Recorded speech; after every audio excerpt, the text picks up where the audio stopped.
Hello and welcome to the Build with Baer workshop. My name is Pat Baer. I'm here to carve a pumpkin because it's that time of year. You don't do it other times. But first, I'm throwing the Bear Cave, the Lego, the Scythe, and the Tier 2 blue emote. If you are currently a subscriber, you can reply with those emotes. If you're not yet a subscriber, you can just say hi or use other people's emotes or be a lurker. Harold raided. Thank you very much for the raid, Harold. Appreciate that just as we were getting ready to kick things off here. And thank you, Harold is here. Hello. Let me adjust. Get going. Lord Crashton says, "Hey Pat, hey to you, Lord Crashton said, and check out my costume this year." Ghost Valve's here. Hi, Ghost Valve. I've got these little. Lord Crashton says, "I carve the pumpkin most days." All right, Lashberg is here. Harold just finished a Rock Band 4 stream. Nice. You may have noticed that I have cat ears. Now, these are the same headphones that you've seen me wear on every stream since I got them. These are not new headphones. These are little felt and Velcro attachments for headphones if you wanted to make them seem festive. As you may remember, I have had a little bit of costume work. Some years I've worn like a full, like my Jedi robes, and that wasn't actually smart to do on a stream for Halloween. And then the last couple of years I've had devil horns that I've worn, which have been fine. This year I went and bought these, and they work great. They're meant for, I think, thicker headphones actually, but it's fine. It works fine on here, and they don't pinch my head or do anything weird. They're just on my headphones, which I would wear for the stream anyway. And I'll be wearing them today and Saturday and Monday. I do not have anything special planned for Monday as far as like a Halloween themed like Lego set or model kit. We're just doing pumpkin carving tonight.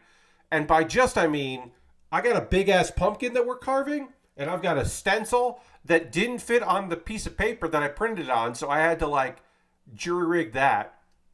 Of course, I've got the paring knife that I like to use for pumpkin carving. I've got my X-Acto blade for just getting some started on there, kind of cutting into the stencil that I've built. Some new technology. Last year was the first time I had ever done a stencil. We did Bowser. And I used masking tape or Scotch tape. I can't remember which. I used tape to hold it in place until I had kind of carved out what I needed and I could remove it.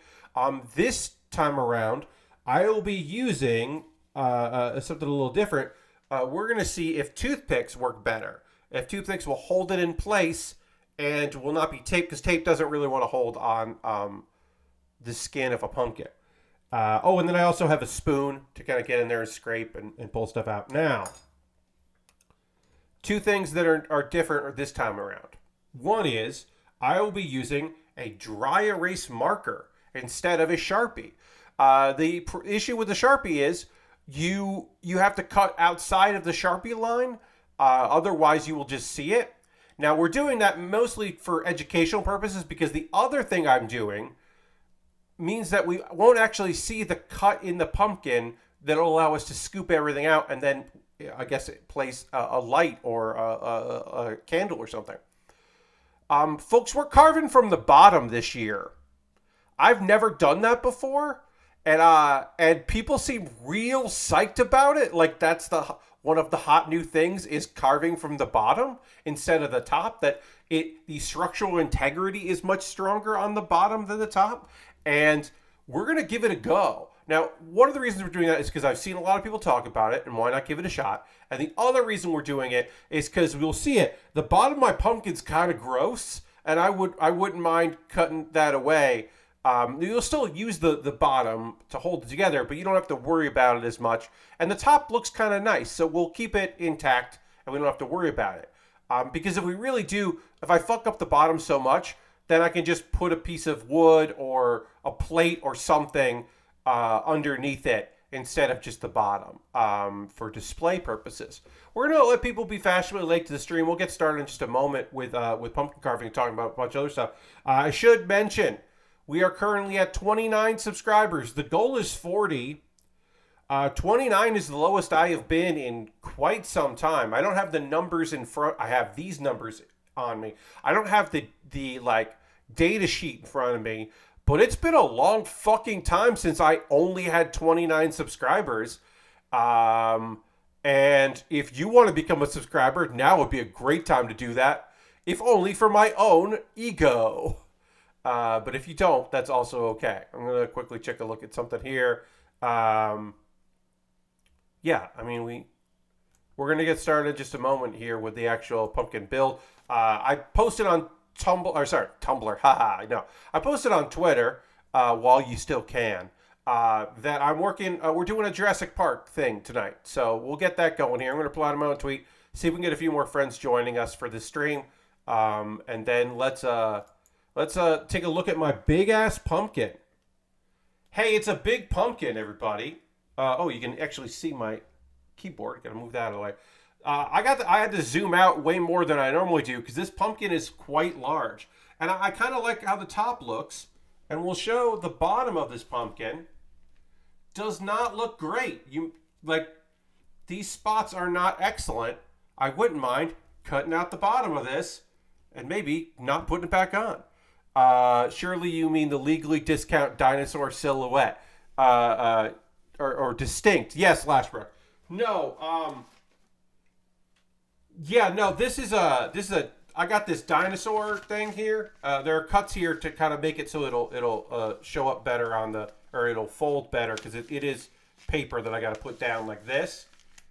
But yeah, it'll be around because the way the pumpkin is. But yeah, this is the plan. This is what I'm going to be doing. I'm going to be putting this pumpkin, or I'm going to be putting this dinosaur here. Now, as you may have seen here, the paper, when I enlarged it on the paper, did not print the full circle here. So I have just kind of fucking made my own. I just made my own line of continue the line and put a line there. And then kind of give me the gist of this is where the black ink is.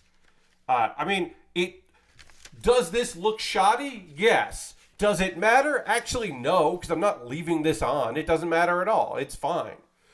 So that's the idea. I'm going to make sure I center this right on the pumpkin because last year I think I was too low in the pumpkin. But because I'll be carving from the bottom, it'll be okay because I don't have to worry about I don't have to worry about the distance from the top of the skeleton to the cut at the top of the pumpkin. That's actually yes. Cretaceous planet. Because I'm not cutting the top of this pumpkin, I don't have to worry about how tall it is or the carving on the pumpkin itself. Because you don't have to worry about that, it's too thin there. We don't have to worry about that.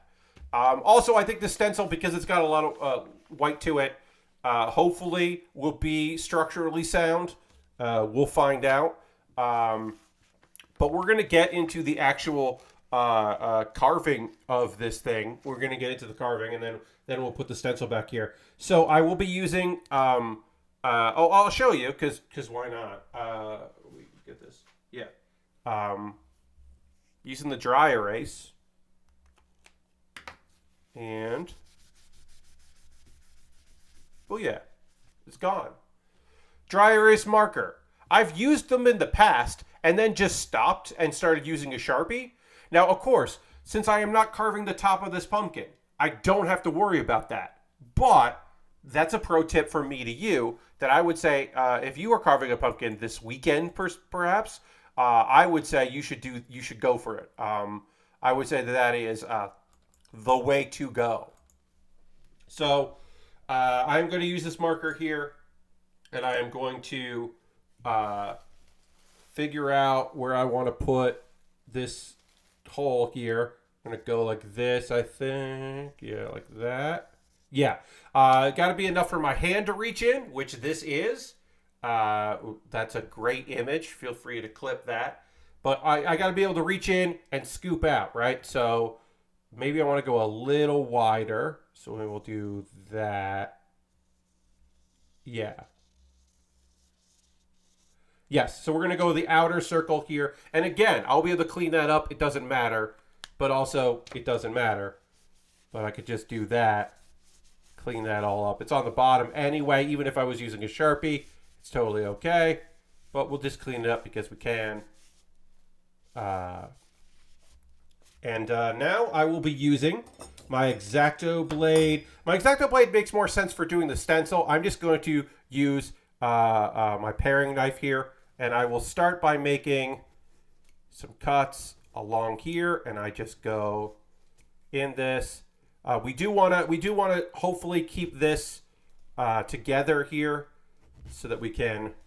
We don't have to go in on an angle. We don't have to do anything fancy. We can just go straight in because this is just going to pop back on. We'll angle it a little bit here, but it doesn't have to be that fancy because this is just basically like a shelf that we're resting our pumpkin on instead of the top of it where we would have to worry about it looking a particular way.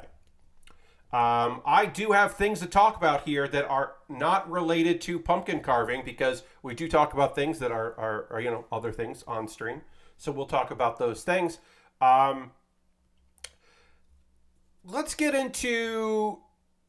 Let's talk about a video game. Let's actually talk about a video game at the start of the stream. I think that would be fine. I played a new video game that I don't think anyone in chat has played. Maybe you have. Maybe you're into it. Because I don't get this vibe that that this community here, particularly, is interested in the asymmetrical multiplayer games like Ghostbusters: Spirits Unleashed. And you were like, Pat, asynchronous multiplayer games, that does not sound like you at all. And you're right. I didn't buy this game.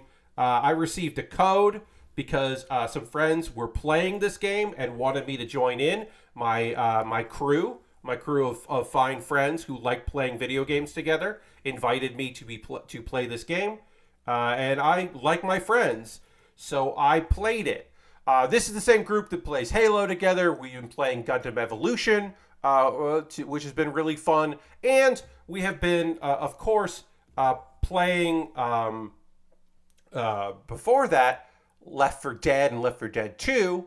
And then Back 4 Blood we tried, but eventually decided that wasn't quite for us. So I played a little bit with randos, and mostly it was the four of us trying to play with a rando ghost.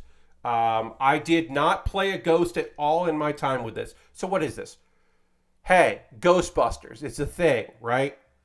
This is in the universe where Afterlife is canon.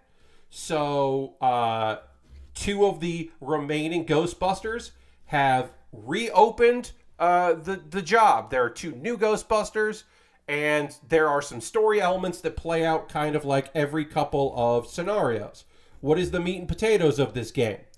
You are one of the Ghostbusters, or you are a ghost, and you and your team need to catch ghosts. Now, you say, Pat, that sounds like it would be very easy. Well, catching a ghost is kind of easy sometimes, but the ghost will get revived because there are artifacts scattered through the map, one of 5 maps. And you got to get yourself the artifacts, because if you have the artifacts, then they can't revive.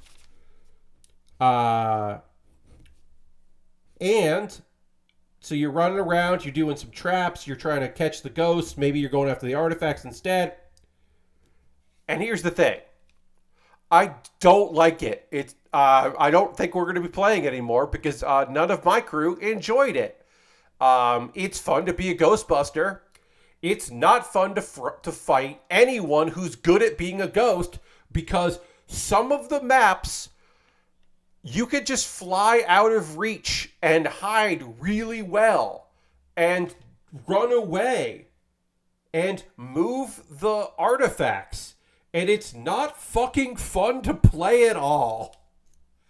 Now, with asynchronous, you have to allow for the one to do some cool shit, right? You've got to allow for the one to have some fun, because otherwise it would be terrible to be the ghost and people would just quit and whatever. But they have done too much the other way. They have made it so fun to be the ghost, and no interest in Dragon Ball: The Breakers. Probably not, Lord Crashington. Again, if my crew of friends who like playing multiplayer games, and for a couple of them, these are the only times they play video games, if they come to me or our Discord and they're like, this is the next game we're all going to be playing, then maybe. Like I said, somebody bought me this game. I didn't pick it up myself. Now, at the time of me playing this past weekend, or earlier in the week, the offline versus bots and with bots mode, I don't believe is up. Lastbrook says, I thought the game was interesting, then just forgot to buy it. Yeah. But yeah, it sucks. I had multiple games end when the time limit expired because the ghost just hid and ran away so much, and we were not good at capturing a ghost. We just ran into multiple ghosts who were too fucking good at being ghosts, and that it was not enjoyable. And I would say that I hope we don't play it anymore. I really do. I really hope that my crew goes back to Gundam Evolution. I'm like, I don't love Gundam Evolution, but I certainly like Gundam Evolution much more than this game. All right, so I'm almost ready. I'm getting ready to pry this open. I'm going to give it another circle around here. Again, this does not have to be perfect because it's on the bottom, which is another reason that this is great. And then also because it's just going to end up being, placed on top of it. But one of the reasons why this is a little difficult here is because a lot of the guts are stuck to the bottom of the pumpkin, which is what you want. So I'm going to switch and I'm going to try to pry this with a spoon. Let's see here. Okay, I'm getting there. I can feel it coming. Okay. Almost there. Oh boy, the pumpkin smell is strong, as you might expect. All right, let me try just cutting around here. This seems to be... There we go. Okay. I think we're almost there, friends. We've almost got our pumpkin bottom out here. Yeah, there we go. Okay. We're getting there. So anyway, I did not enjoy playing Ghostbusters Spirits Unleashed. So I would not recommend it.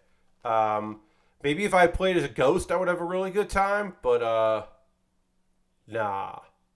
I didn't love it. Let's talk about a cool, weird thing that is happening. So there is a game for mobile that is out globally, but has some servers in Japan. It's been out for quite a few years. And it's called Sino Alice. Sino Alice, its main storylines were written in part by Yoko Taro from Nier and various other cool games. And Yoko Taro has been talking for the last couple of years of like, well, as servers end, as this game kind of goes into forever mode or just ends forever, some cool stuff is going to happen. So be on the lookout. Well, Japan is continuing, so people can still play on the Japanese servers, but the Taiwanese server is shutting down. There's a couple servers that are shutting down, and I believe Taiwan is the first. There we go. I finally got this out. Holy shit, this took a while to come out, but I did it. It's out. So the Taiwanese servers have finally are shutting down, and they're shutting down in what I would describe as fucking a very cool way, a very like Nier kind of way. Now this was reported by Sino English, which is just they translate, they read the websites, they read the Facebook messages, and they translate. They are not officially they're not an official translation. They don't have a check mark or anything, but they seem to be on the up and up, and they link to the Facebook threads, and you can go into your own translation. So people were like, "Is this legit?" It does seem to be legit. These folks seem to be on the up and up. So I'm just cutting through here. getting this grossness out.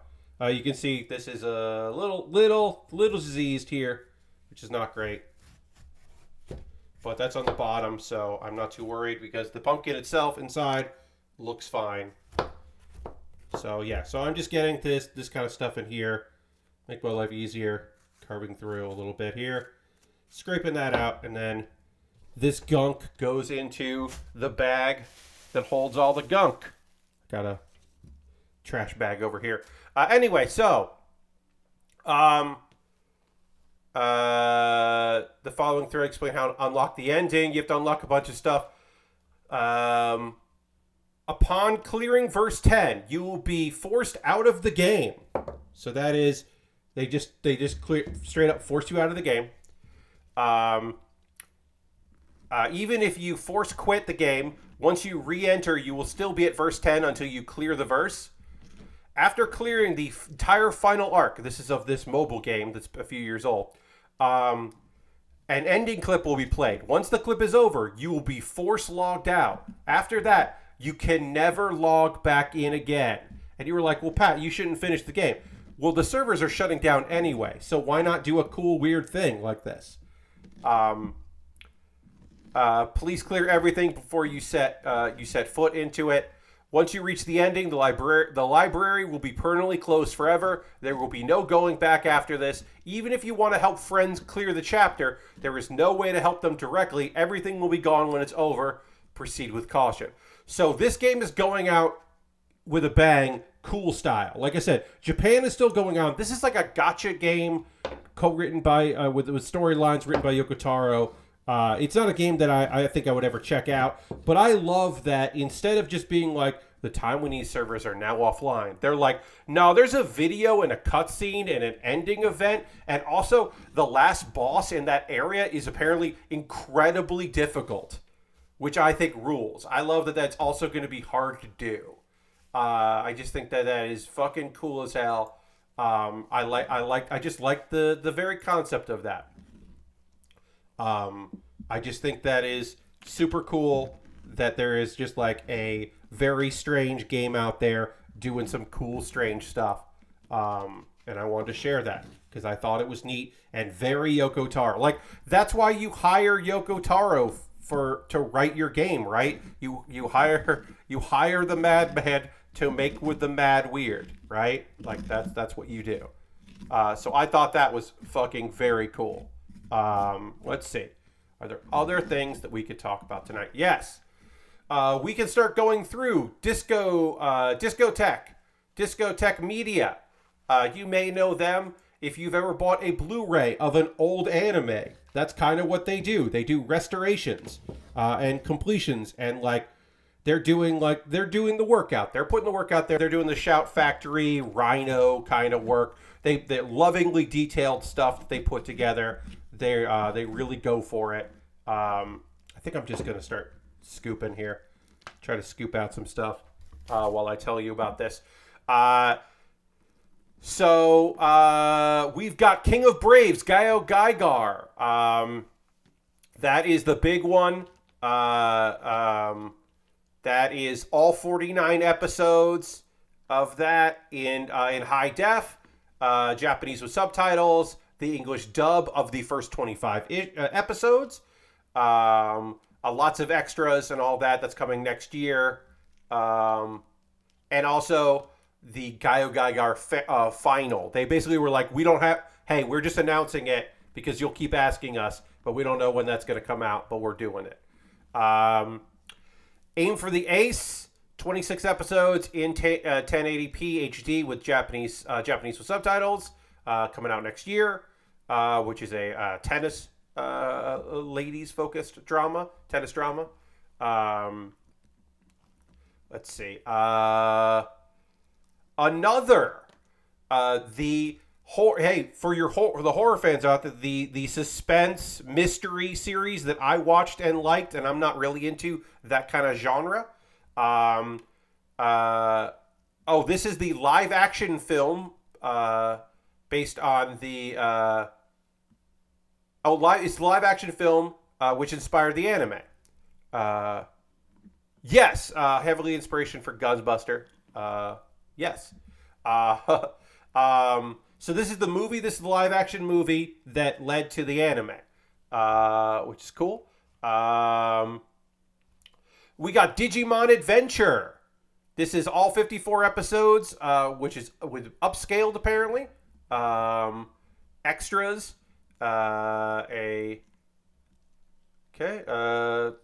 New logo. That sounds fun for fans of that. You might be wondering, Pat, what are you doing? What are you going to do with all of this pumpkin guts? And the answer is throw it away. No one in this house likes roasted pumpkin seeds. If anyone in this house liked that, then I would have them. I would save them. But nobody in this house likes it. So instead, no, we're not going to. So yeah, we got that. Do you like Fists of the North Star? Would you be interested in Fists of the North Star, The Legend of the True Savior, which is the Legend of Ro, Chapter of Death in Love. This is the Holy Emperor film adaptation with a new dub. The other two movies and short films in the series will be coming later. So if you're like, I would love more Fist of the North Star, you're getting it. And like I said, new dub. And with the return of Christopher Sabat as Southerner, which is great. That rules. He's great as Southerner. So that's very cool. Let's see. Other stuff here.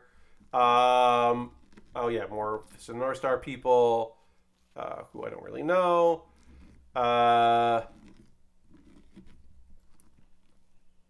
Okay, more about that. Lots about Fist of the North Star. Ghost Stories.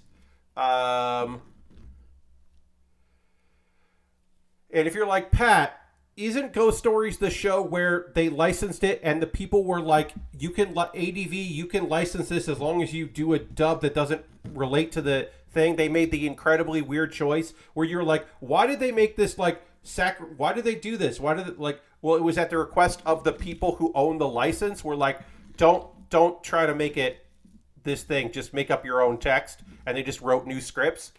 Yeah. That's in here. The parody dub from ADV is in this Ghost Stories. The 20 episodes that are also have not the new subtitles, but apparently edited subtitles. They said they use the term polished, which I think is a fun way to describe that.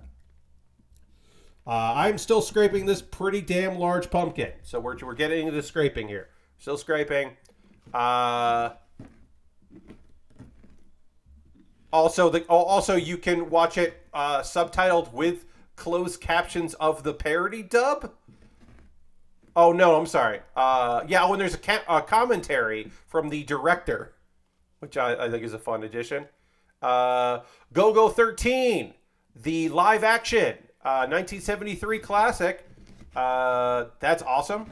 This is the first time I've watched that. With a dub from a VHS tape that I purchased from a comic book shop. So now it is officially, for the first time ever, being released in English, which rules. It's the first release, and it's the first time on Blu-ray anywhere, which is cool. So, I mean, in any region. So that's very cool. Let's see here. Just pulling out all of these goddamn seeds. What we got going on here? What's up? Hey, Nathan Explosion just resubbed with Prime. I got to hit this button here. And then I got to do the claps. Thank you so much, Nathan Explosion, for using your Prime token. I appreciate that very much. We're now at 30 subscribers. Can I change this? I should have thought of this beforehand. I have a napkin over my mouse so that I can so I don't get guts, but I didn't do that for the keyboard, but that's okay. I'll suffer for my art. There. Thank you very much, Nathan. Appreciate it. Thanks for throwing the votes in, folks. Go 13 coming, the live action. Kamen Rider Black, which I have built Kamen Rider Black. I'm not super familiar with that. That is a 5-disc set coming out. Brand new subtitles, lots of extras, 4 discs of extras, a reunion, bunch of stuff. A lot of extras coming with that. If you are a Kamen Rider fan, you are probably already knew that this was coming out. Then you got the anime, not the movie, Princess Mononoke, the anime Mononoke. The dub, which I believe was only a home video thing, has not been on any streaming service. I've watched the subtitle version. But yeah, the dub comes in there as well. Mononoke is a weird series, so it is nothing to do with Princess Mononoke. It is a weird thing that you may or may not be interested in. Sorry, everything's going to shake here because this is just, I got to really get in there. All 43 episodes of Saint Tail, and subtitled. You may remember that Saint Tail, you might not know this, only had 15 episodes dubbed. So the whole series is now subtitled. The dub is in there if you want to watch the dub. 15 episodes. First for 15. I believe there was an official release, and this is them doing like a new version of that. Mysterious Thief Saint Tail. Was for all 43 episodes. Coming out next year. It's a magical girl series that people really love from the 90s that I watched some fan subs of and thought it was pretty good. That's my hot take on Mysterious Thief Saint Tail. Pretty good. All right. So many guts in here, folks. So many guts. This is not a super gutsy one here, but it's still got a lot. Project A-ko 4, which is fully remastered. They've done the other 3. You'd hope that they have done the other 3, but they have. So this is the 4th one. I love this. It very, very calm down with the takes, Pat. Yeah, you're right, Lord Gresham. I gotta chill out with my hot takes that Saint Tail's pretty good. I love the honesty of this because the thing is, like, Discotheque is like, we're fucking pretty psyched that we get to do this shit, but that basically they're just like, we'll have the remastered trailer and we don't know what kind of extras will be in it because this is the 4th one and we are running out of extras to put in because they've done the other movies and they probably top loaded the extras because who knows if I don't know. Let's see. Sonic X, the anime, the Japanese anime Sonic X, has all 70. This one's interesting. So, all 78 episodes restored as much as possible is what they say, because it's still in SD, because they just can't. There's like the source material is just the source material, but they do have better audio from the Japanese DVDs, which is interesting. Sonic X is beloved with some people. I think it's totally all right. But basically, they're like, look, it's the nicest SD we can make it. We're doing our best. And it's got the pilots, the quote-unquote lost pilot that they redid that didn't air, that people were like, how come they didn't air this? Like, well, because they made a second pilot and aired that instead. Like, what? Come on. But people were mad about that shit at the time, I remember. Let's see. A live-action Blu-ray release of Suicide Club, which I know nothing about. It's a horror movie. I remember it being pretty good for being attached to that unfortunate Fox block back in the day. Yes. Mecha fans. Tetsujin 28 FX 47 episodes in still in SD, remastered as much as possible. Ghostfell says Suicide Club was yeah. I mean, I don't know anything about it. I moved on pretty quick. This is the new Tetsujin. This is like the reboot, kind of. but like the original one is still around to get into the mix. This was like not rebooting the series, but like doing like the next generation of it. And I remember it being pretty good. This is the sequel to the original. Okay, what else we got? They announced a lot of shit. The big one that I mentioned at the top, the big news kind of is an HD remaster, upgraded subtitles, and dub for the first 25 episodes of Gaio the King of Braves, Gaio they're calling it the kitchen sink release. There's also mini episodes from a game. There were like mini episodes attached to like some kind of video game, and there was a Pocky Slot game that has like some animation done by the studio, and they're including like a bunch of weird shit that like somebody. It's very clear that somebody was collecting Gaio bullshit, and they've managed to get the license to all of it. That like this is clearly like somebody's passion project, because they have a bunch of bullshit for this, which is very cool. All right, I'll find more to talk about in here in a second. Let me just get some scraping in. A lot of pumpkin carving is just scraping the shit out, but it's necessary. You gotta. Did I see the person that was using a hand mixer? Yes. Do I think that method would work? I guess. I don't have a hand mixer, and I wouldn't go for that.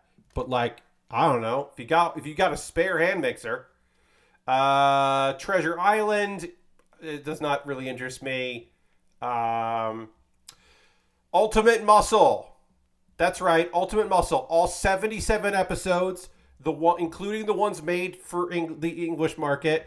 English captions for every episode. All 70 episodes in English, other extras, TBD. The restored as best as possible. This is the Ultimate Muscle coming out next year. I know a few people who are very excited about that. I always thought Ultimate Muscle was fine. And that's it. Okay. What else are we going to talk about here? Finally, something where I don't have to look at a screen and I can talk to you, lovely folks, while getting into the guts of this pumpkin and scooping out innards here. I'm going to turn this pumpkin over, so that I can get in on this angle, because that's going to show me a bunch of stuff that needs carving. I can already see it in there.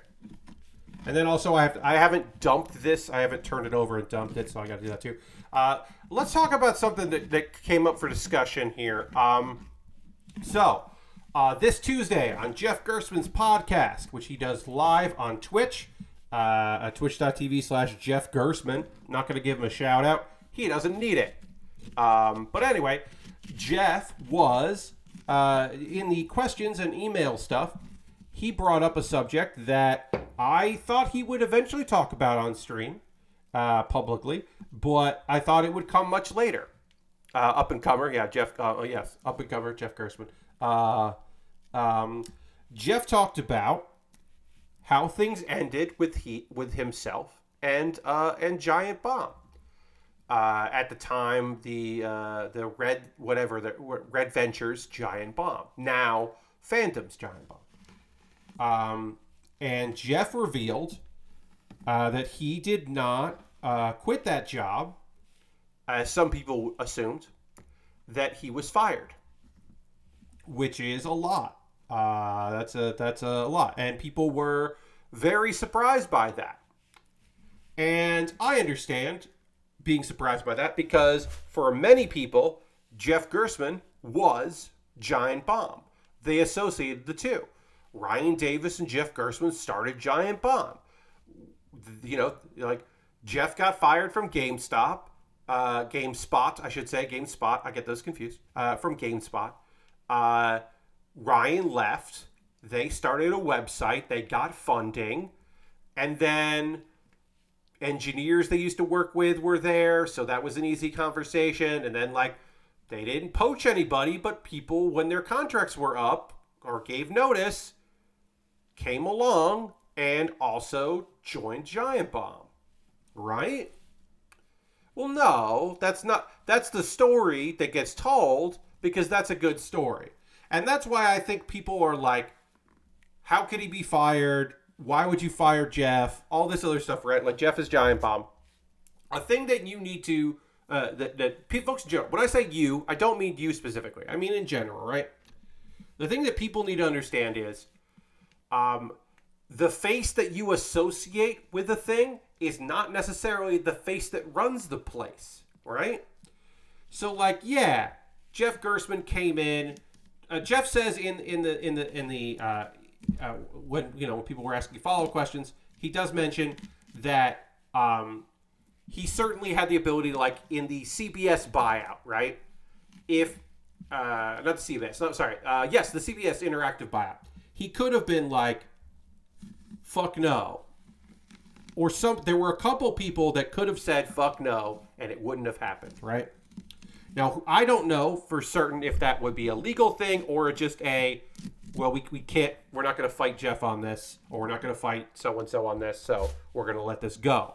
We're going to find a different owner or a different buyer, right? I don't know for sure. Jeff was approached to run a video game website by people who were running a startup, Whiskey Media. Giant Bomb does not exist without Whiskey Media in the way that we know it. And even if it's Ryan Davis and Jeff Gerstmann and they're on the podcast together and then they bring in their friends and then they bring in some other people and they hire people you didn't like and whatever, and then everybody who got hired after a certain point, well, they didn't have anything to do with that, all that other stuff that the people want to say, all the nonsense, all of that. All it comes down to is they're the face. They're the thing that gets you in the door, right? And they got people in the door, right? The folks that liked Jeff, that liked Ryan, that liked Brad, that thought they wished Vinny did more stuff at GameSpot, that came through, that came in, that fought in the same way that Tested.com did very well because of being part of Whiskey Media and people who were like, oh, I want to go see that. And, oh, Brad listens to their podcast because it's about tech and Brad likes it. So I'll go check that out and all that. Well, also, people were like, oh, I know Will and Norm from Maximum PC. They left Maximum PC. Well, they were one of the reasons why I like that site. They're going to a new thing. Okay, we'll go there. Like, it's still, the personality element of it did work. One of the things that hurt Anime Vice was the timing of Anime Vice, certainly, but also because it didn't have an editorial team that was on video that you could identify. They didn't bring in anybody that was a note. So I think it's a weird thing because people are like, well, Giant Bomb doesn't exist without Jeff Gerstmann. I'm like, yeah, but Giant Bomb doesn't exist without Whiskey Media wanting to work with Jeff Gerstmann and Ryan Davis. So it's a weird thing of all of that where it's like, it still exists. There's still people there. They still do a thing. Look, do I think it's smart to fire the beloved figurehead of your business when three of the big names have left? No. Does it make sense financially?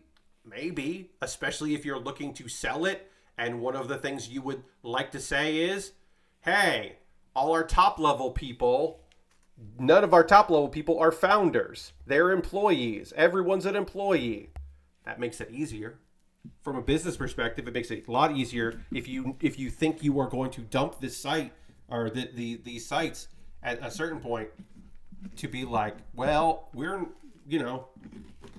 have the founder anymore who's like older and like doesn't put up with a lot of bullshit, and I love him to death, but we can say probably set in his ways. Like, Jeff Gerstmann is probably up with the times and willing to do cool shit and to get into the other stuff, but also Jeff Gerstmann knows what he likes. and knows what works for him, and maybe isn't looking to do like, I don't know. I don't know what he would have wanted and didn't want for that website in the future. That's up to him to talk to us about, right? But I can imagine a world where Jeff Gerstmann was a headache for people who are shitty and we don't care about anyway, but still controlled finances for that job, right? We can imagine that. We can imagine a world where Jeff, like, where it was just like not gonna work out, right? And them being like, yeah, we're good, we're done. You're like, oh, okay. Um, Corporations sometimes don't like people putting in their X weeks notice and still showing up to work. Yes. Also, sometimes people are like, what if you weren't here anymore? Now, I have been a person who got a long time before I was told that I was being laid off. Was given a lot of notice of that because they needed me to do a lot of work, and there were other people that could have done it, but it was easier to have me do it. Also, I survived the first round of layoffs at my job because I think people would have freaked the fuck out if I had been in the first round of layoffs. I am fairly confident that it was a calculated move to have me survive the first round of layoffs. And I even said at the time, this is a weird choice because I make a lot more money than any other person in my group. Any other tech person. I was making way more because I had so much seniority and so much ability, let's be real, that it did not make any sense for them to not lay me off because they would have saved a lot of money that way. And then I got laid off in the next round, the 1 month later. But I was given a lot of notice, and also I'll say this now because it's been a few years, and they're now owned by people who have the backing of a hedge fund. So who the fuck knows what's going on with Upright Citizens Brigade Theater? I will say they gave me a very good severance. Now, in addition to that very good severance, for the last month and a half that I worked there, I was not a salaried employee. They bumped me down to hourly, which was bullshit. And I didn't fight because my severance was very good. My severance was a very good package that included a lot of sick days, of which I took plenty of. I took plenty of personal days that they were not going to credit me for. I made sure to take a bunch of them. But yeah, they definitely screwed me because that last month and a half I did not make it nearly as much money as I was previously because I was suddenly an hourly employee instead of just a salaried one, which was bullshit, and they should not have done that. But I couldn't really complain about it because my severance was going to be very good. And I needed that severance to be very good. So that was my situation. I am, as I said at the very beginning of this, I am surprised that Jeff talked about it. I'm pretty damn surprised that Jeff would talk about it on stream. I knew that he would at some point. I did not think he would there. I hope that was good for him. The feedback was very fucking supportive. Now, my also hope is, I have not seen evidence to this, but of course I'm not really in their Discord that much. I'm sure that there was a thread. I'm sure that mods found out and were like dealing with it and all that. That has nothing to do with the employees that still work at Giant Bomb or worked kind of at Giant Bomb when he was there. Like, the name that comes up more than anyone else, like, is there's a particular employee there that people just decided that the two of them didn't get along. And that, like, this employee was part of the reason why Jeff left. All that stuff, all that garbage. Now, is it tied into sexism? Of fucking course it is. But it also is tied into, like, oh yeah, there was somebody who, like, fundamentally disagreed with Jeff on things. On some games and their opinion on games, and would, like, talk about it. And, like, it was outside the game of the year element. So people were very shocked and surprised. But, like, nothing out of the ordinary, really. Just like a little stranger than normal. But if it had been Game of the Year, no one would have said anything. But because it was like just a day, people were like, oh, they hate each other. Because people are always like that. I mean, the meme was Brad's leaving, was the meme like anytime anything was being announced or anything like that. It was always that. Like, and then Brad left, and then people had nothing else to say except continuing to joke that Brad's leaving. It's all very weird. But yeah, Jeff seems to be happy. If you've not been keeping up with Mr. Gersman, I recommend it. He's been playing some fun video games. He plays stuff that I would never play. Like yesterday, he played a lot of Vampire Survivors, a game that, like, no, I don't know, it's just not my jam, not my thing, but fun.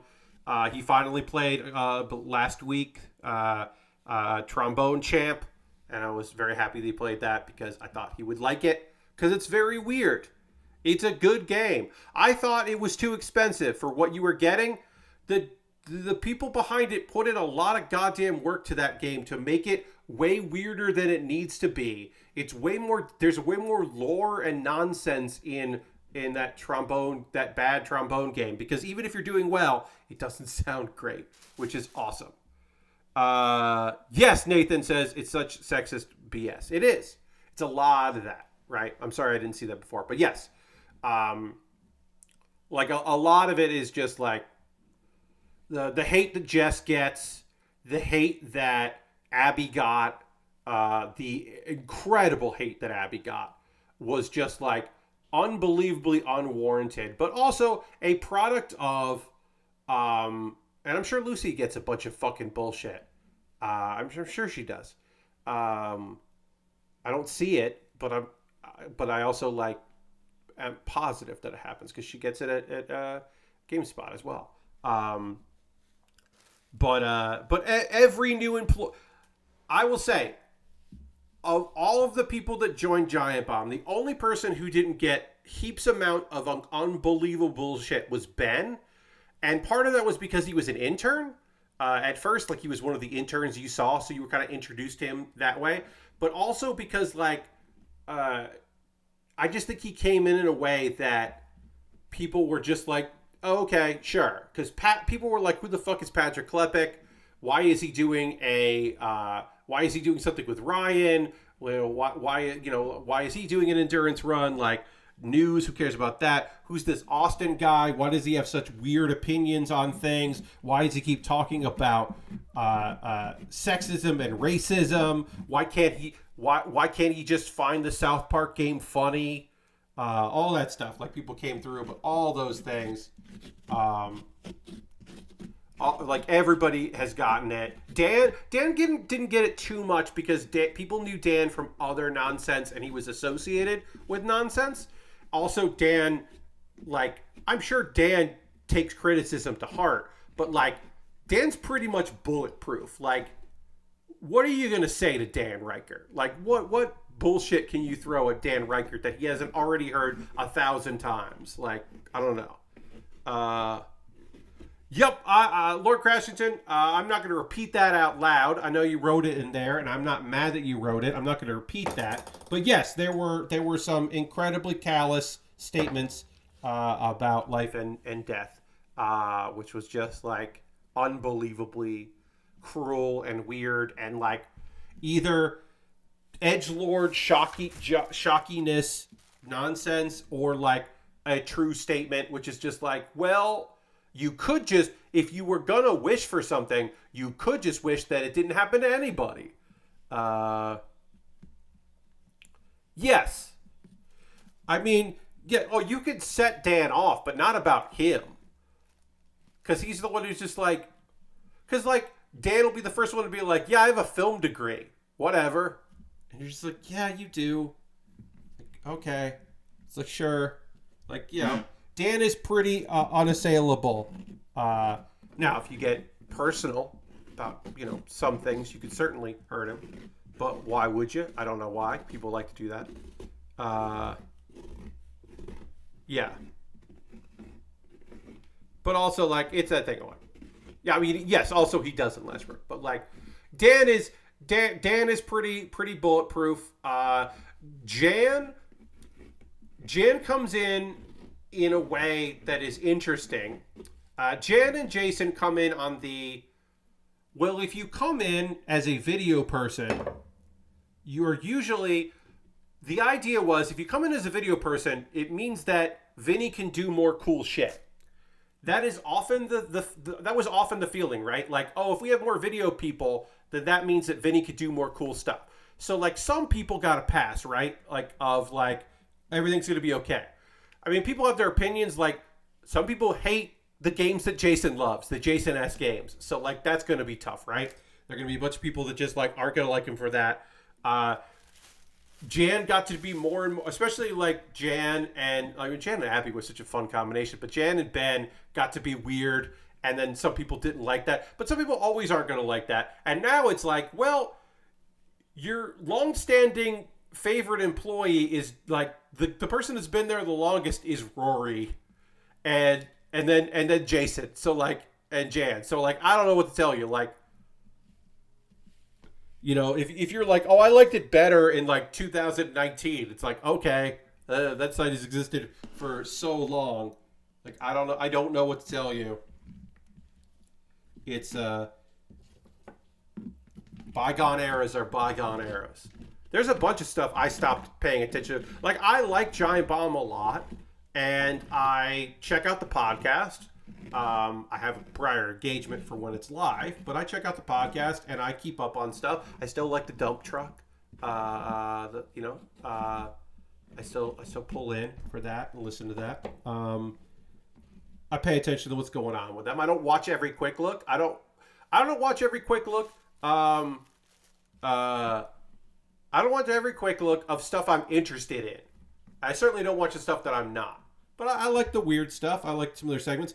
I'm not watching tonight for their Friday Fortnite. And if you're like, Pat, it's Thursday. Yep, that is the joke, which apparently some people didn't get. They're like, it's not Friday, though. I'm like, I'm not saying it's a good joke, but I am saying it's a joke. It's an obvious joke. Again, not saying it's a good one.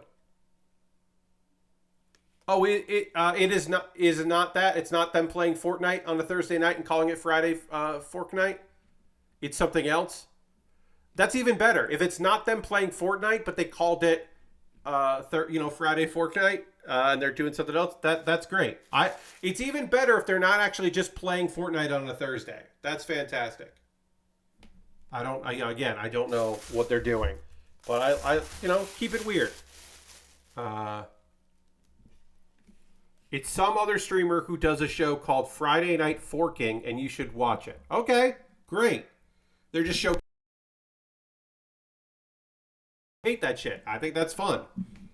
I think bringing people in to do cool, weird shit and then hiring one of them, Jess, was an awesome idea, and they should be doing that more often. I liked Danny for his brief stint on the podcast. I liked the weird segments they were doing with Dan before Dan came back in full time. I find that fun. I thought that was a interesting approach that I hope they continue to do. I got to clean my hands a little bit here. They're real gunked up. This is going to need more fine cleaning, but like it's mostly done here.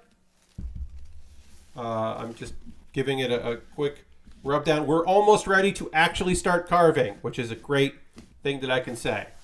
I have to find the spot that I want to carve, which is this way here. Yep, this is going to be the top of our kit here. Of our kit. Looks like a sloppy pumpkin. Yeah, pretty sloppy.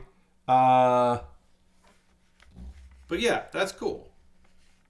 We will take a pause for the calls in a little bit. I'll talk about ways you can support the channel.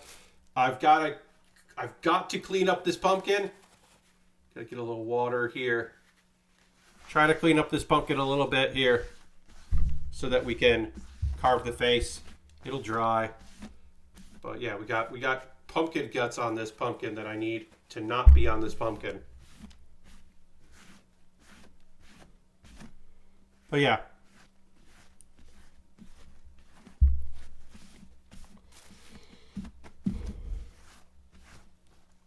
Okay. All right. We've cleaned this up enough. We can get our stencil on, and then we'll take a pause for the cause. We'll let this dry, and then we'll put our stencil on. How about that? I think that's a smart call. All right, I'm going to go to this screen for a second here. I'm going to pause the audio for a second so I can blow my nose. Hold on.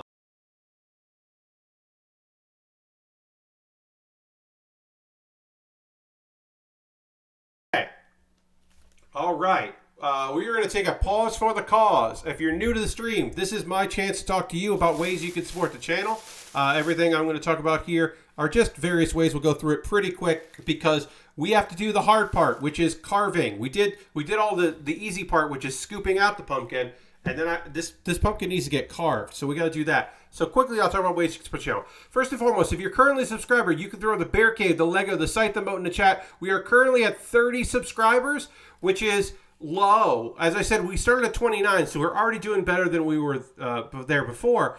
You could be a subscriber with cash money. You could gift a sub to somebody in the community. A Wrist fan gifted 1 sub and is the top of the gift sub leaderboard. I would love to see more gifted subs. You could be like Nathan, and you could use your Prime Gaming token to subscribe that way, or cash money. Those are various ways to do that. I would love to see the number. Hey, look. It's great when the number goes up. When the number doesn't go up, it's not as good. So that's just math. Because I would love to see the numbers go up. I was going to retweet this tweet here. See if we can maybe get a few more friends to come in. So yeah, join that if you wanted. Dirty's here. What's up, Dirty? Throwing in the emotes. I have a Patreon. You can join my Patreon if bits and coins. Always appreciate it. Harold's the top of the bits leaderboard. I got a Patreon. Patreon.com/PatBaer. There's a $1, $3, $5, and $10 tier. There are different rewards for the different tiers. Take a look at the Patreon. See if there's something there that would make you interested. Just had somebody drop on there, and now I'm down to $110, and I'd like to be more than that. Over on YouTube, got that YouTube thing there. Subscribing to my YouTube channel would be free, of course, but you could become a member there, and you get my Tuesday videos a day early, or sorry, my Wednesday videos on Tuesday. That's what I meant to say. You get to see my Wednesday videos on Tuesday, and if you're like, Pat, that didn't happen this week, you're right. I tried to automate it, and it failed, and I didn't catch that until Wednesday. So people did not get that video early, which is a huge mistake on my part, and I apologize. But in the future, I will make sure to not fuck around, and I will do it manually so people get the video a day early, because at least I could do. And if those monthly ways don't work out, but you're like, I don't know, once in a while, Pat, I could throw $1 your way, a couple bucks here and there. What about a one-time donation through PayPal or Stream Elements or Coffee? And everything I make through all of those direct donations, YouTube, which also includes AdSense, so watching my videos with the ads on helps me out. Patreon and Twitch all goes into a fund. I take money out of the fund. I buy model kits and equipment. The kit that I paused working on to carve this pumpkin that I will be resuming on Saturday is the Shenlong Gundam. That kit, I pre-ordered that kit, and I only could do that with your generous donation, so I appreciate everybody very much for that, or being a subscriber or whatever. Now, what I build after that will be something from my Amazon wish list, but you could stop that. You could pause it, and you could make me build something else by buying something from my Amazon wish list. So my backlog goes pause on the backlog. Instead, wish list. I got Lego sets. I got model kits, inexpensive kits, very expensive kits, kits that have dropped in price, kits that have free shipping, kits that don't have free shipping, all kinds of different stuff. Take a look, see if there's something there that you think, oh, I'll pick that up for Pat to build. I want him to build the Rose Gundam from G Gundam, one of those like kits that is very easy to put together. It's like very old school, not a high grade, smaller than a 1/4 scale. Sure. And then there's some kits that are too expensive. And then there's some gear at the bottom. I included a better video capture card, because the video capture device I have for my overhead camera is like the cheapest thing you could possibly get, and everyone says that like it works fine. I put a better box that is more expensive, but it is a better HDMI pass-through because it actually is a pass-through. So I could have my overhead camera go to a monitor of its own instead of just going directly into my computer. I could do that if I wanted to. That's a new thing I put in there just because the current one I have is just not that great. So I could definitely use something a little better. So I put that in there. I don't know. Alternatively, you could go to my Throne wish list and buy something there. If you want to go through Throne instead of through Amazon, you could do that. And of course, you could also go to USA Gundam Store and buy a gift card and send me a DM on Twitter. My DMs are open with that gift card code if you want to do that. I'm just going to really quick check this thing here. Okay, great. Everything's good. You can buy a gift card to USA Gundam Store. If you want to support me with and not spend a dime, join my Discord. I post build photos. People post stuff they're working on. It is a nice place full of nice people. So take a gander over at the Discord if you want to do that. I got a couple of video links for you to check out. Pat Baer's Anime Club. If you missed it, I put up a new video on Monday for Pat Baer's Anime Club where I talk about all of the isekai that is out this season. And you're like, oh, Pat, I bet that's a really long video. No. There's only 5 isekai out this season, so it's really easy to get caught up. I'm watching 3 of them. The 4th one got delayed from last season and is coming back, and so I'll probably be checking out new episodes when those come out. And then there's one I just don't want to watch because I didn't think it was a good story. And then Do You Remembaer is an ongoing video series where I read an article on Wikipedia and then do my best to remember everything and talk about it in a hopefully entertaining and educational manner. And I talked about the fantastic artist, the maker of biomechanical nightmares, H.R. Giger. And you're like, Pat, I'm pretty sure it's pronounced Geiger. You're wrong. It might be spelled Giger. It's pronounced Giger. It's pronounced Giger, but you just say Giger and you're fine. How do I know this? Well, the man told you how to say it. And many times he would correct people and be like, It's H.R. Giger. So I did it about H.R. Giger. I remembered much more than just how to pronounce his last name. And holy shit, his father had a saying, which was, oh God, what was that saying? God damn it. I'm going to look this up. It is a unbelievably shitty thing to say to somebody who wants to be an artist. Oh God, where is the thing? Yes. Art is a breadless profession. His dad was a pharmacist and wanted him to become a pharmacist and said that art is a breadless profession, which is fucked, but sounds pretty cool. It sounds really shitty, but also yeah, all right. Anyway, I'm going to drink some water. We're going to talk about some anime in a second because that's what we do here. And we will dramatically transition back to the overhead and start getting ready to carve this fucking pumpkin. Dramatically right now.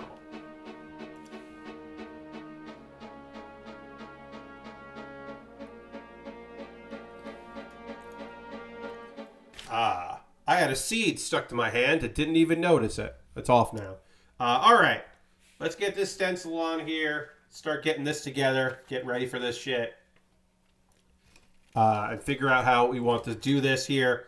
I'm going to turn this around so that I can line it up right. And then we'll start getting this together and talk about some anime. Talk about Do Yourself, Reincarnated Sword, and Doomsday With My Dog. All right, so we can get kind of close to the top because we didn't cut up the top, which is nice. But I think this will be good because we do want to leave room for the bottom here. I think that, yeah, this looks good. And of course I got some stuff on the stencil, but that's okay. And now I am just using toothpicks to kind of line up how I want this. Oops. And then I kind of cut this out to kind of get it kind of where I need it. Will this be perfect? Of course it fucking won't be. It won't be perfect. This could look bad. I don't know. I could do a bad job of this. It could end up looking kind of shitty. We'll find out. Hopefully it'll look cool as hell. And you'll be like, Pat, I'm very impressed with your fantastic stencil work. And you have outdone yourself, Pat. This is amazing. I don't think we're gonna feel that way. But maybe we will. So there we go. That'll be good enough to kind of get the base level done. This seems like a challenging stencil to use. Well, there are some parts that are a little challenging, but for the most part, I think it's going to be pretty okay. So we're going to start by doing some of the easy work here. We're just going to carve in and do this part here. So I'm not going to go super in detail with anime tonight, just because that would be hard. Okay, so last episode of Do It Yourself, we were introduced to a girl who we didn't know her full name. It's Queen Elizabeth VII. Like, it's a nonsense name. And she's like, I don't really like my name. And she was given the nickname Jobco, which she does like. She likes the nickname Jobco, so she's sticking with Jobco. Miku, the next door neighbor, who is the tsundere next door neighbor, she meets Jobco, finds out that Jobco is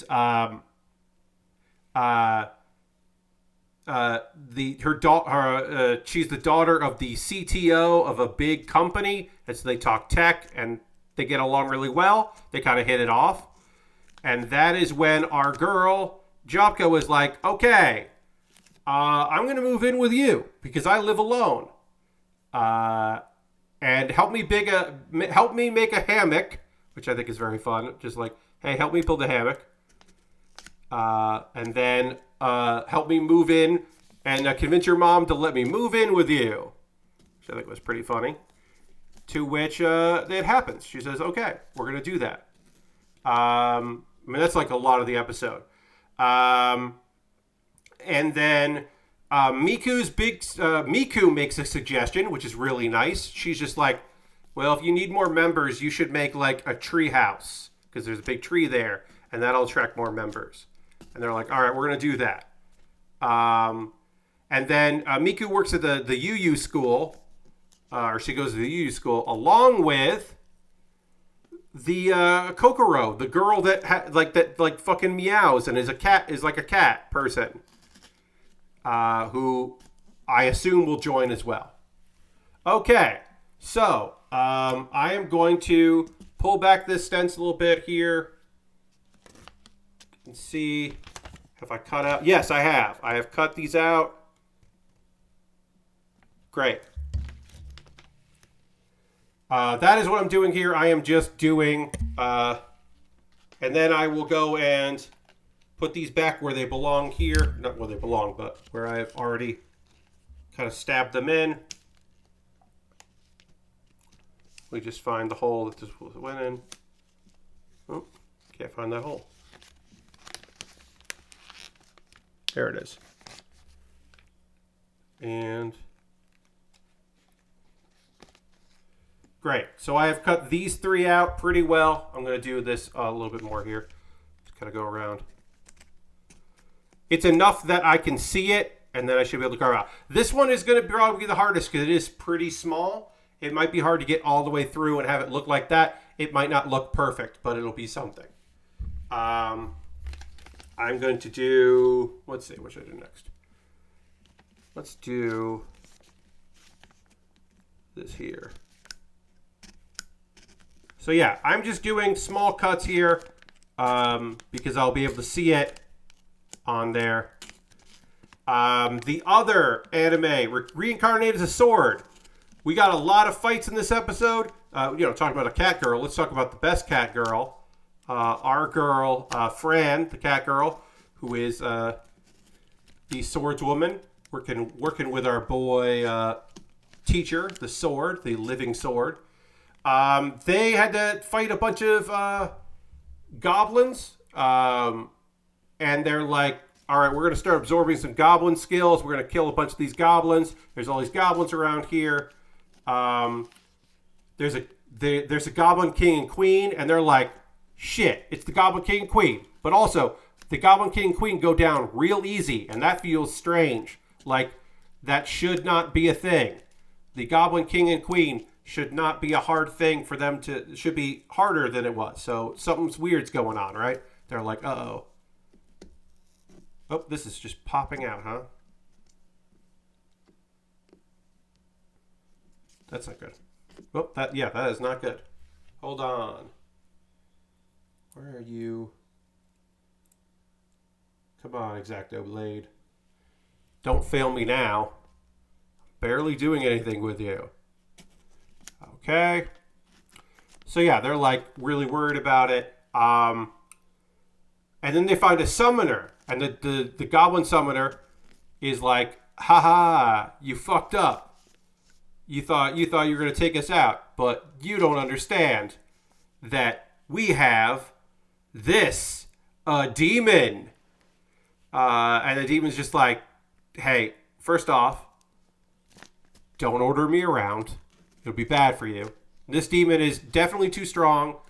Perry's friend's attacks is like, you should be stronger than you are. Teacher's like, we got to run away. Fran refuses. And then the episode ends with this demon uses a skill called Skill Taker and steals her sword skills. And then it's just like, well, you're fucked now. You don't have any sword skills. Of course, he doesn't know that Teacher can use skills without it. But this is the most trouble they have been in since Fran, was freed from slavery, basically. So, shit's fucked for our friends. But yeah, a lot of good action in this. Lots of killing goblins and such. And then they were like, oh shit, we actually found something that could fuck us up. So we'll see what happens next episode. All right. So I got this kind of carved here. And again, just kind of... we'll take a look, see it later. And then... Doomsday With My Dog. Episodes 34 and... 33 and 34. Nothing major to report here on that series. I don't know if you're watching this on High Dive, but I just think it's such a fun show. I really recommend it. If you're not checking it out, I think it is just unbelievably cute and fun. Haru and his master try to pull a prank on some Tanukis, but then the Tanukis pull a prank on them, which I think is very fun. And then there's a lot of stuff about how Shiba Inus are different. Western Shiba Inus and like Japanese Shiba Inus like behave differently. Some like ball sports and some want to chase other things and just stuff like that. And how there's a thing called Shiba Inu distance that some of them, if you have more than one, they don't like hang on each other. They keep their distance. Also, the aliens are back, and again, I have so many thoughts on that. The fact that there are aliens in this world, and what does that mean? How is that a thing? It just doesn't make any sense to me. There's a lot of questions about stuff in the series, and since it's a comedy series, the answers aren't going to come, and you should just be okay with that. But it's weird to be okay with that. The other thing we're going to do here is, once I've gotten this kind of like carved out, I will start Xing out the stuff that like I can do like a dotted line down the middle of this to be like, this is where I cut this out. And I'll do that kind of like around here as well. Because it will be very helpful for me to have I carved this part out here. Nathan asked, you don't have to get too much detail, but do you have a surprise show of the season? I'm surprised how much I like Beast Tamer. I like Beast Tamer a lot. So I like the manga of Beast Tamer, and I knew what I was getting into, that this was like a pretty slow-paced, overpowered main character who was a nice guy. It's a harem show, but it's really light on the harem aspects. None of them. He didn't purchase any slaves for this show. They're all like people that decided that they wanted to be with him. It's in many ways just like kind of nice, a nice chill show. I like Beast Tamer a lot. Let's see. Is there a show that like is a real surprise? Do It Yourself is a show that like has a lot more goofy than I would have expected. The idea of like a girls doing cute things show where they're all doing DIY projects, I was like, oh, that'll be fun. I didn't expect the main character, to her name be Yourself, the yourself in Do It Yourself, to be like part of her name, and for her to be so goofy and weird. She's so much sillier than the main character in one of these shows. Usually the main character in one of these shows is really self-conscious and looking for identity and a place to belong. And that's like the other girl. That's like the first girl that gets recruited. Is like, instead of making her the main character, they made the wacky sidekick the main character. And I love that. I think that is unbelievably weird. Again, I'll just put a bunch of dots here to be like, oh no, we're going to break all this off here in a minute or two. So I really like that. Let's see. Other things, other shows that maybe that were surprising. But yeah, Do It Yourself, I've really enjoyed. I recommend. Management of a Novice Alchemist. I thought that might be one that I dropped, but I'm really enjoying it. It's moving at a faster pace than I would have thought, and it is another like cute girls doing cute things kind of show, but it had more action than I was expecting from a show like that, so that's been kind of fun to keep up with. All right, we're making progress here. We're not ready to like take the stencil off, and the X-Acto blade keeps wanting to fly off, which is not great, but we're getting stencil work done here. We're making progress on the stencil. So those I think are the two that I'm like, oh, I wasn't sure if I was gonna like this. Speaking of shows that really like just keep fucking going, like the pacing of I'm the villainess, so I'm taming the final boss is like unbelievably quick. That is unbelievable how fast that series has been progressing. Like, what are we doing with that? I can't believe that show is where we're at right now with it. Of just like they're already on the second video game, and it's like five or six episodes in. It's so strange. The pacing on that show is remarkable. All right, so gotta get that going. That going. All right, we have now done all this part. We've got to do around here, and then around there. Oops. Around there, and then basically around the whole loop. But looking at it now, hopefully this will all work out. Let's go up, and then we'll kind of like see how it looks once I've done more of the carving. And then we can start getting into actually carving through this.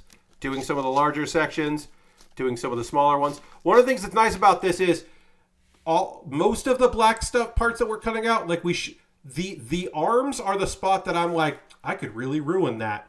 Like that's the spot where I'm like, oh, I could really fuck this up if I don't do it right. But most of the other parts, I'm like, I think I'll be okay. I think I'll be all right. Maybe. I just realized I hadn't done this part here, so I gotta do that. And if I fuck this up, you know what we'll do? We'll carve something simple on the back of it, and then I'll just make this will be the back, and it'll be nice, open, and wide, and then the front will just be a freehand thing that is just silly and fun, and we'll just do it like that. I don't want to do that. I want to do something like this where, because some of you folks may remember that some of my earliest carving streams, were just me doing weird freehand silly faces. And I like doing that, but I don't want to always do that. I want to have some fun and do some stuff that is a little that is outside my comfort zone, like this.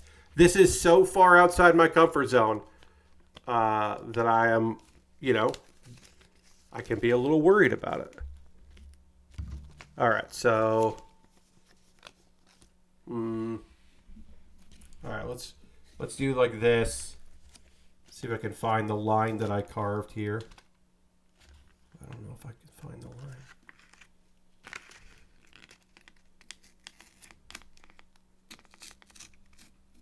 Also, if I take too long here, it might be hard to find.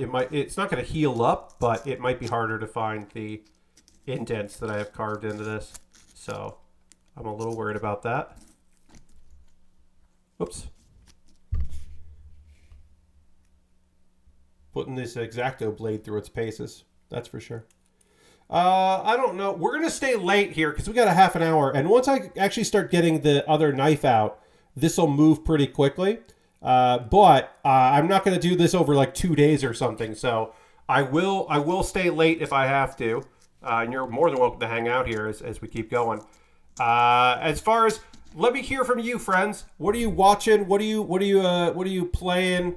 Is there anything that's got you going right now that you're like, oh, Pat, I can't wait to talk to you about this. This is a good game of Knifey Spoony. Yes. Let me know what you're into right now. What are you up to? What's got you excited? What are you like? Oh, Pat, I can't wait to talk to you about this thing.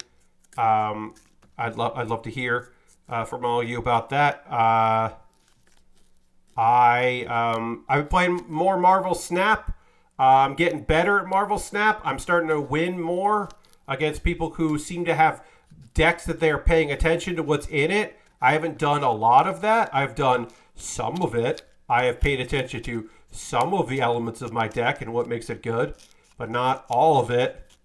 But I'm starting to run into people who are better than me, and I'm beating them on occasion. I said it before. If you're like, Pat, I want to play Marvel Snap, just get it on your phone. Don't get it on Steam, because they've said it's going to get better, but right now it's ass on Steam. It clearly exists for streamers. It clearly exists for people who are like, oh, I don't play phone games, and people who want to stream and don't want to go through the hassle of having like an Android emulator or something. It's very clearly for that. But I've been enjoying it, what I've done with it. It's just not really my, like the PC version. Like I wish I hadn't done that. But I play Hearthstone on my PC. I don't play it on my phone, so I figured, well, if I don't play, I might as well play this here. Lord Crashing and beat Costume Quest 2, which is a fun time. Hell yeah, Costume Quest and Costume Quest 2 are both really fun. Those are great games. Those are great, not spooky Halloween games. Lashbrook did end up playing Marvel Snap. I hope I get the ability to make some really weird decks soon. Yeah, you just have to keep playing. I mean, you can spend money, but mostly I would say just keep playing and just keep upgrading your shit so you can get more shit, and then you get more cards, and then keep playing.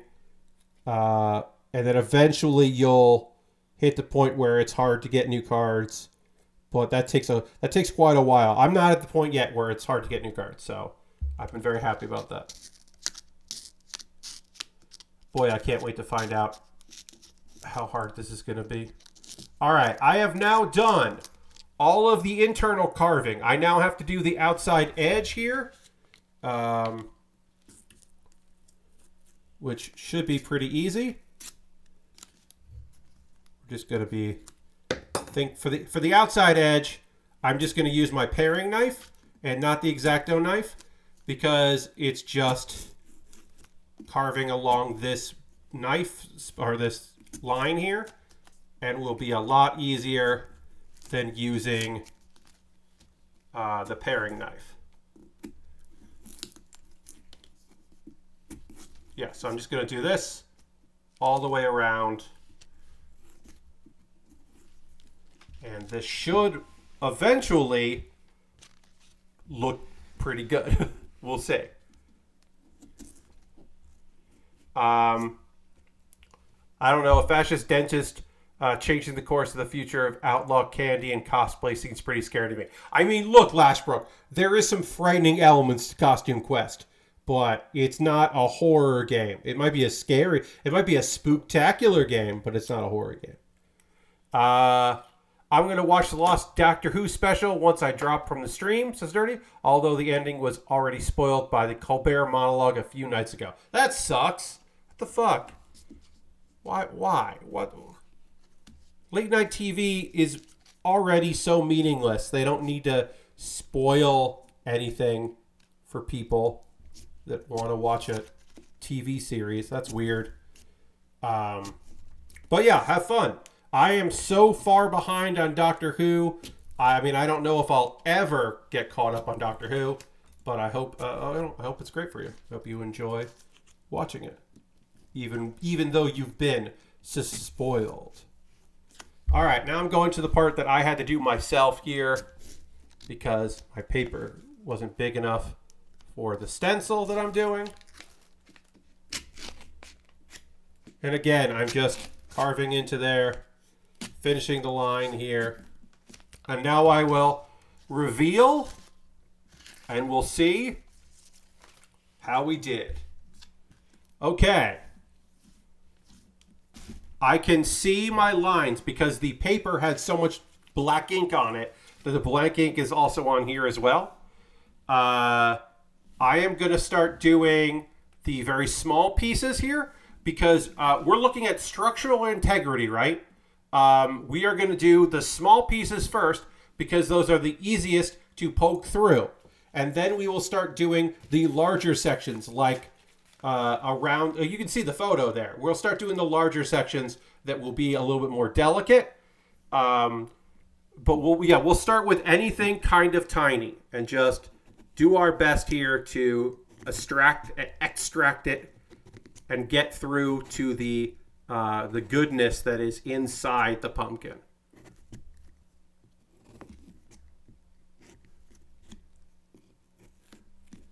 All right. I'm already feeling great about this. It's already working out pretty well. And then we'll just go and also it doesn't have to be perfect. Here's the thing. As long as we get the shadow looking right, it'll be fine if the holes in the skull aren't perfect because this is not a perfect representation of it anyway. So it just needs to cut through to the bottom of it so you can see. It'll look fine. Just get in there. Yeah. Great. If light shines through, light shines through. Our test is this light here. Yes, I can see light coming through it. You can see light coming through it as well. Great. I have this instead of a candle.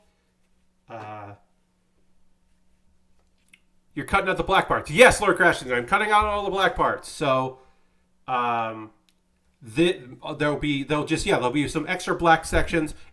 Look, this is not going to be easy, but it's not going to be impossible.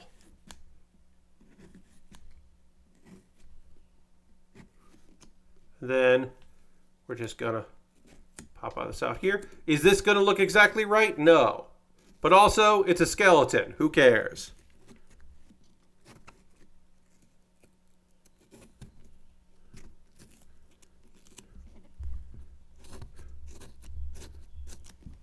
Get a feel back here. Nope. I am going to use the X-Acto blade here.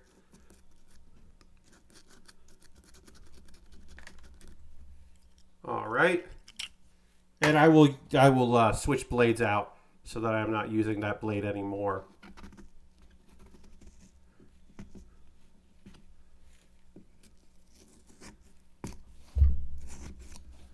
There we go.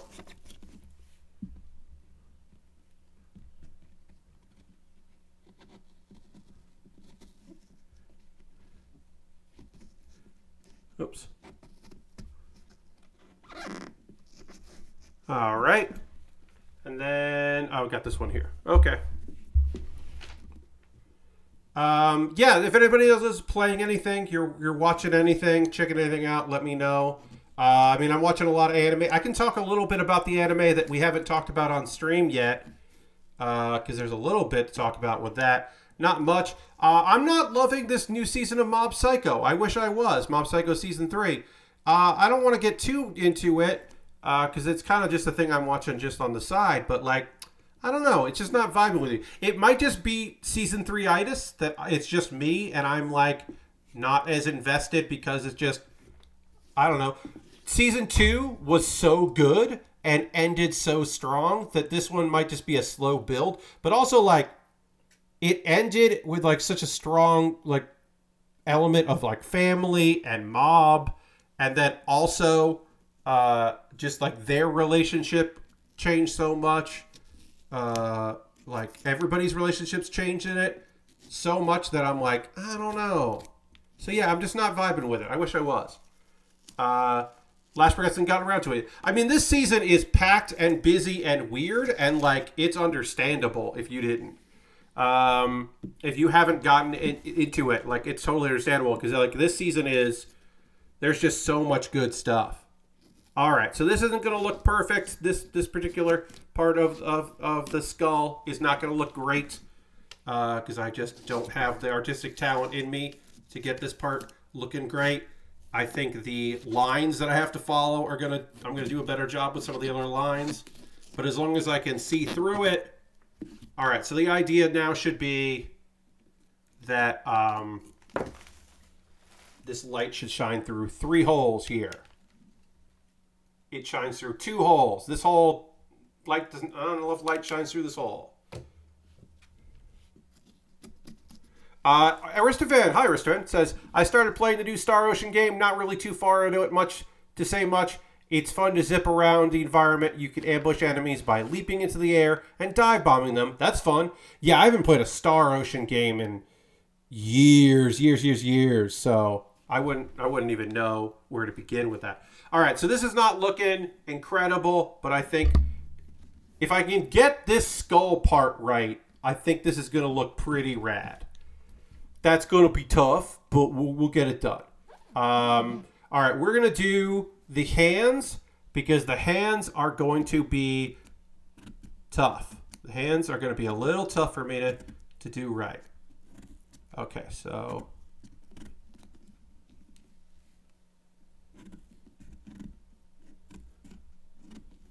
All right, so this is the excess here.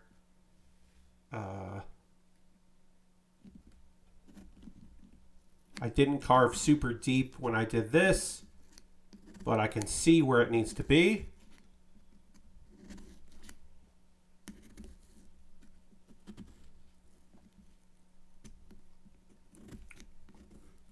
All right, so this is waist here. So I'm just doing like, I'm kind of doing the like, I can pop this piece out, and that's out. And I can pop this piece out by going like that. Just making some cross cuts to make my life a little easier. And then I have to go in deep and do like the second layer. But I can do this, which will make my life a lot easier.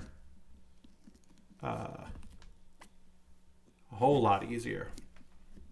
And then this goes like this. It goes down all the way here. Like, I've got to be very careful about these, cutting these out and being cool. So I'm just going to do this here. I think if I screw up anywhere, it's going to be these hands. I think these hands I'm going to really, I could really fuck up these hands here. So we'll try to be very careful with this and just do our best, but...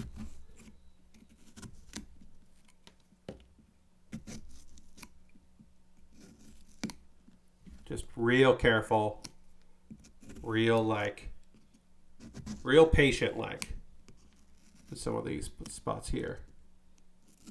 And I'm just kind of doing the top layer, and then I will kind of get in there and clean it up some.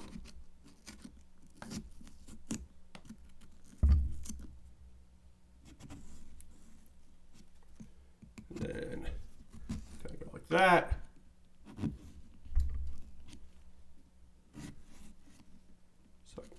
Go in here, All right. Then that. Yeah. And then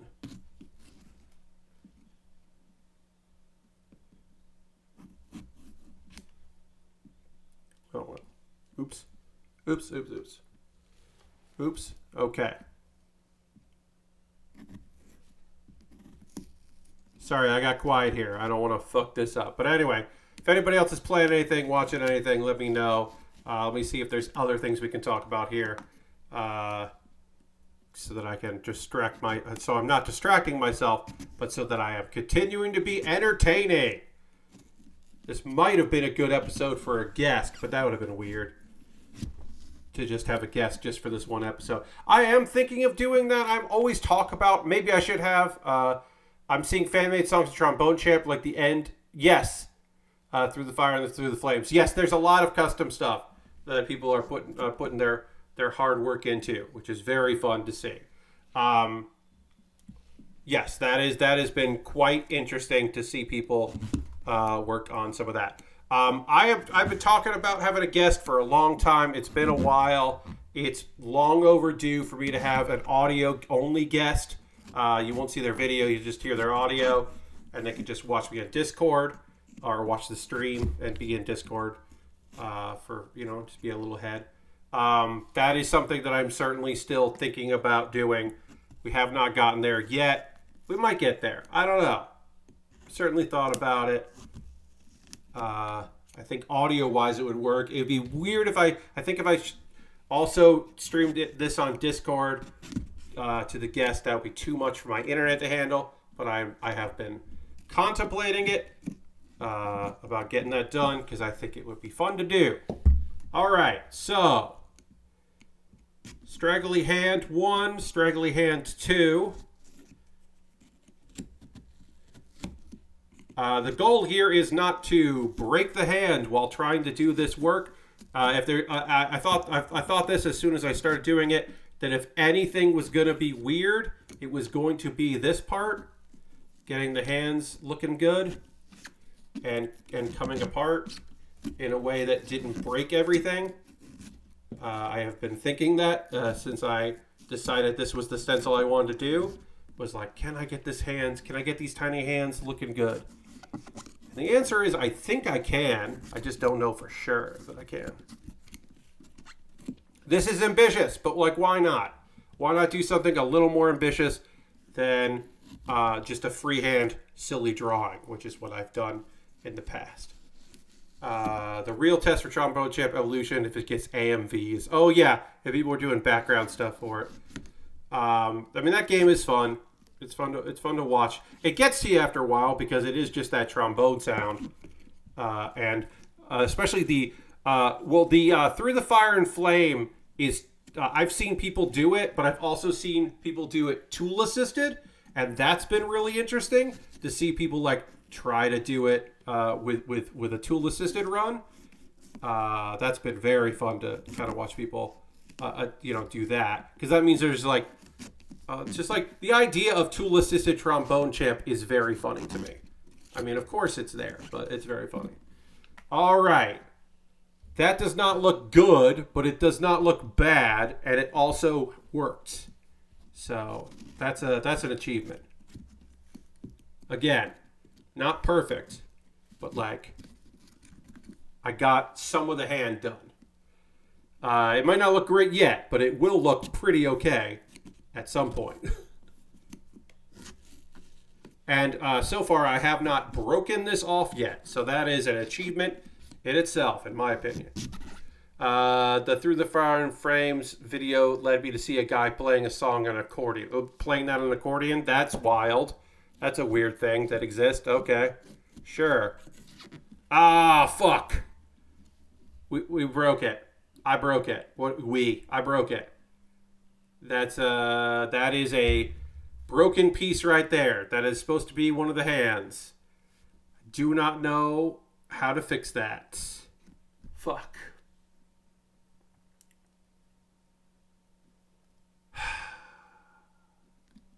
ADQ glue. It's pumpkin. Yeah, toothpick might work. I don't think you can glue a pumpkin. But yeah, we might be able to. Let's carve away the rest of this. Damn it. Let's carve away the rest of this, and then we'll see if we can use a toothpick to shove that in there. Damn. All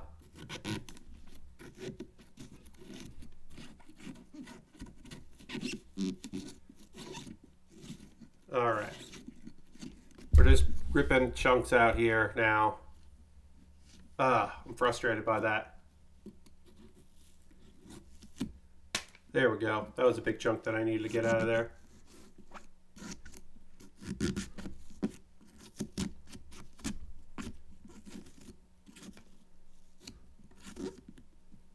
All right, so now I gotta do,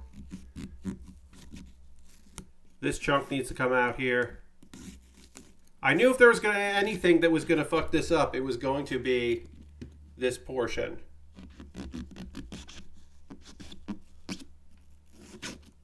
And that sure does pure. Hey, we just got raided by Papa Jared with a party of 23. Welcome, raiders. Oh, and thank you for the follow. We're carving a pumpkin. Normally, this is a model kit building stream. We normally build model kits, but we're doing a carving here. We're trying to make, you can see in the corner there, this Jurassic Park looking thing. We've already scooped out. We did from the bottom, which I've never tried before, and worked pretty damn good. Oh, and then Papa Jared got a raid with. I don't know how that works, but we also got raided with a party of 4 from Papa Jared. I don't know how 2 of those raids work. That seems weird. What are you doing? It's probably just Twitch being weird. But you came at a good time because we are in the carving portion. You missed out on all of the weird part where I had to like scoop out a pumpkin and like feel weird about it. You got here just in time as we figure out, can I fix a piece that I knocked off? I don't know. Where'd it go? That's the other problem. Jared sent us over all the moo and oink love. Oh, I appreciate that. Well, welcome everyone. Thank you for the follows. Appreciate that. So I'm trying to do this hand part here, which is the most difficult part of this build, because they're small and I fucked up, and now I'm like, can I fix this with a toothpick? Can I like jam a toothpick in here?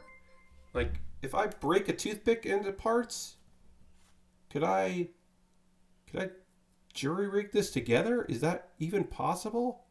It's so small. Could I do like... No. No. That's not going to work. All right. Well, that didn't work. All right. So one of these claws is just going to look bad. That's where we're at right now. Get the pumpkin coloring on it. Yeah, right? Like, it's pumpkin, so like glue isn't going to work. But basically what's going to happen is one of these hands is just going to look kind of bad. And that's okay. This is the most ambitious carving that I've ever done. Last year I did a Bowser face, which looked actually pretty good. When I was done with it, it did not look bad. This one could end up looking pretty okay. But I have no idea if I'm going to be able to pull it off. We're going to find out. We're definitely going to find out if this works. So, again, it's not going to look exactly like the drawing, but I wasn't expecting it to. Hopefully it'll look good. Hopefully, when I'm done with it, I will bring it out, and the people I am living with, my folks, will go, oh, like Jurassic Park. That's the goal, is that somebody will go, oh, yeah. That, like, when I put it out, someone will look at it and go and think, oh, it's like the T-Rex from Jurassic Park. That's what I want. We'll see if I can pull that off. All right, so now I am cutting out this section here. Anywhere that there is like not a lot of material or pumpkin, I got to be very careful with it. So I've already done this with an X-Acto knife, so now I'm just like trying to be delicate with it. Because now I got to get all these teeth out. So I got to turn this a little bit so that I can see it better. We'll see. We'll see how this works, right? Again, we got some small parts in here. Who knows? But if it's terrible, it's terrible. And here's the thing. If I really, really, 100%, completely and totally screw this up and mess it up unbelievable, that like, what was I even thinking? We'll just turn it around and it will just be the back of our pumpkin and I'll do something silly on the other side. I really hope that isn't what happens, but like, it could be. It could be. I'm cutting down the middle of this here so that I can start trying to get these sections out here without ruining the integrity of our pumpkin. I am holding from the back here, which I should have been doing earlier and wasn't, which is fun. Then also trying not to stab myself with this paring knife as I do it. But we'll see. If you are new to the stream, thank you for coming. I hope you're enjoying it. Oof. This is... We worked on some new techniques in this stream, which I am fairly happy with. Fuck.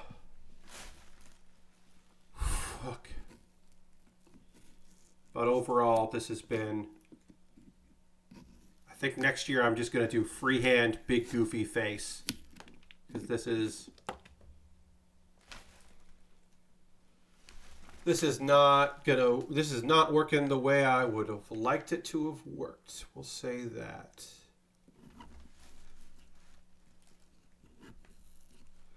I don't know. I think I'm going to go ahead and say this was too ambitious. This was Pat's too ambitious project. What were you thinking, Pat? Why did you think this was going to work? Plan. Yeah, no, Lashbrook, I would agree. This paring knife has been good for doing big cuts. It is not the right knife for this particular job. It gets through what is honestly a pretty fucking tough pumpkin without stabbing me over and over again, which was my fear of using a far sharper pumpkin. That it is a good stabbing device, but it is neither a fine device nor is it a device that has, it's not as sharp, but it's also not as thin and small as maybe it would need to be. But again, it has not hurt me to use it, and that's been great. I have not been stabbed at all in this process, and that's awesome. We love that for me. Okay.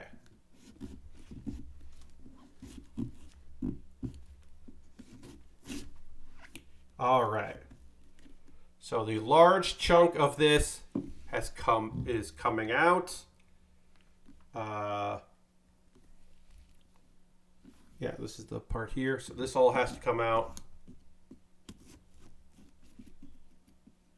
Yeah, this is a no stabbing stream. Indeed, I do not want to stab myself for the purposes of this. If I could avoid stabbing myself, that would be radical.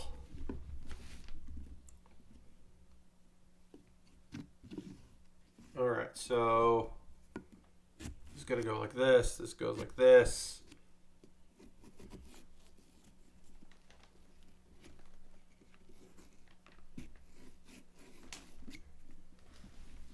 I get quiet on occasion. That's my fault. All right, I am now at the point where I have mostly cut out all of this far deeper than originally. So that's good. And then we'll just start really trying to get this shit cut out here. Pick up the pace a little bit, right? Gotta pick up the pace.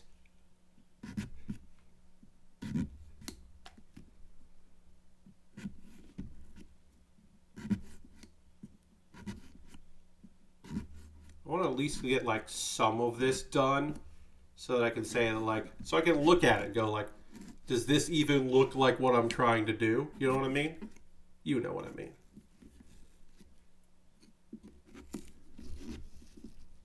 Come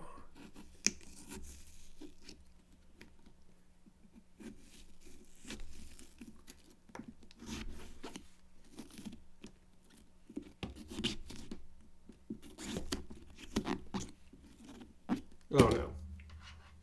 Pumpkin is now falling off the table in my rush to get results. I have fucked up. Alright, there we go. There's a big chunk out. That makes me feel good. We got a big chunk out. We're moving. We're grooving. We're getting it done. I can see inside the pumpkin right now. That's nice. That's nice to see inside the pumpkin. That's what I'm going for in many ways, is to see inside this pumpkin. Alright. Big chunks coming out. That does feel good. Feels like I'm doing something here. Let's see. Saturday stream. We're going to continue to work on the Shenlong Gundam. Looking forward to that. The Shenlong High Grade, the 2022 version, which is just a new model for a kit from Gundam Wing, which is one, if not the best Gundam series, in my opinion. My favorite, certainly. So I'm looking forward to working on that. I've been anxious to work on that for a while. I really got to do all these teeth because the structural integrity of this is going to be a problem if I don't get this. If I don't do these first, because once I start carving out this section here, this thing's gonna get wobbly. If I'm not careful. Because the structural integrity of this is just this part here. So really got to get that right.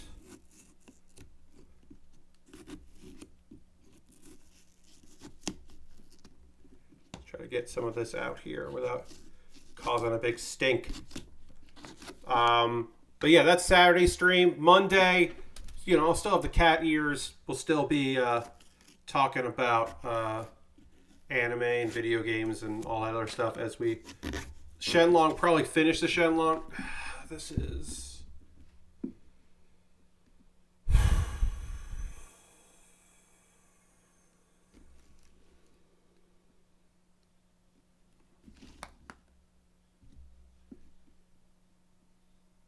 Yeah,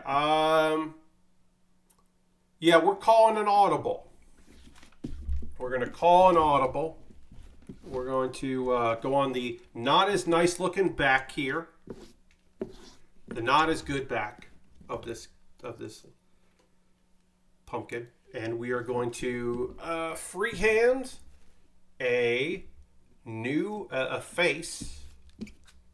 And then we'll carve out that face because I am officially giving up on this. This is not going to end up looking anything like it's supposed to. I really don't think. So I would like to have some results. And I don't think we're going to get anything that looks anything like the stencil that I want to do. Which is a shame. A lot of light's going to be able to come into the back of this pumpkin, but yeah, it's just not going to do what I want it to do. I'm just not going to be able to get it to the standards that I would like. So we will use our dry erase marker, and we will make something. Now we don't have to worry about it being too high up, so we will just do like that. Then kind of just do yeah, I mean, like, I think the Bowser was like a fun outlier. I think Bowser ended up being pretty great. All right, we're gonna do a little lower here. I think Bowser ended up being like the best thing I've ever done on stream. And yeah, I think I'm just being a little more realistic with this. It's just being like, well, We'll do a... yeah, let's kind of do it like that. That's going to be our pumpkin there. And I think we're just going to go real basic and real simple. Some triangles. Because, and of course we can erase this once it's done. Because this is a dry erase marker. But yeah, that is just not going to work out. It's not going to look anything like I want it to in my head. You could blame the tools. Certainly I could work with better tools than what I have.